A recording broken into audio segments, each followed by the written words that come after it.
3, mulai. Assalamualaikum warahmatullahi wabarakatuh. Perkenalkan, nama saya Yati Nurhayati dari SMP Negeri 3 Ciawi, Kabupaten Tasikmalaya, Provinsi Jawa Barat. Pada kali ini saya akan menerangkan tentang perkembangan emosi, sosial, dan spiritual peserta didik, yang terdiri dari pengertian pengembangan emosi, sosial, dan spiritual peserta didik. Yang kedua, karakteristik perkembangan emosi, sosial, dan spiritual peserta didik.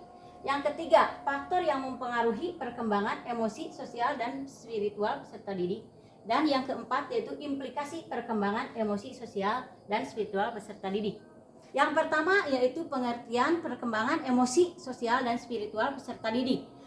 Emosi adalah perasaan yang ada dalam diri individu, ya. Dapat juga di perasaan itu senang, tidak senang, baik atau buruk, dan dapat berupa juga atau didefinisikan itu perasaan yang sangat kuat. Perasaan yang mana? Yaitu benci, ya, takut, marah, cinta, senang, sedih. Nah, itu gambaran dari emosi, ya.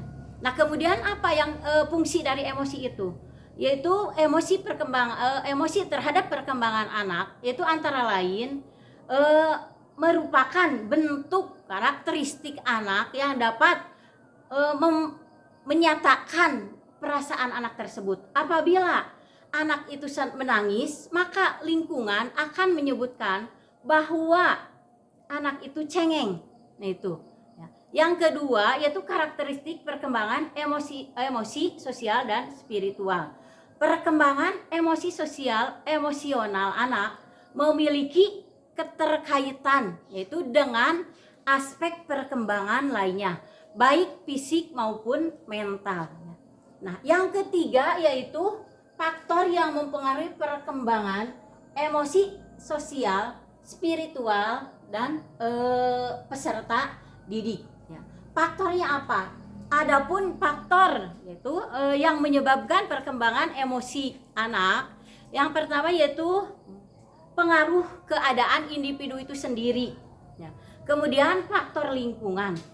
Yang kedua, faktor yang mempengaruhi perkembangan sosial, dan yang ketiga, faktor yang mempengaruhi perkembangan spiritual. Nah, itu yang ketiga.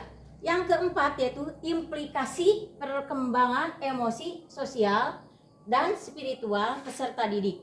Itu menurut Galamen, ya, terdapat cara-cara itu yang dapat digunakan untuk meningkatkan kecerdasan emosi, yaitu yakni belajar, ya, belajar mengembangkan kesadaran diri.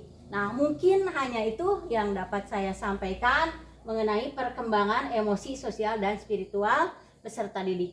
Mohon maaf, mungkin banyak kesalahan. Assalamualaikum warahmatullahi wabarakatuh.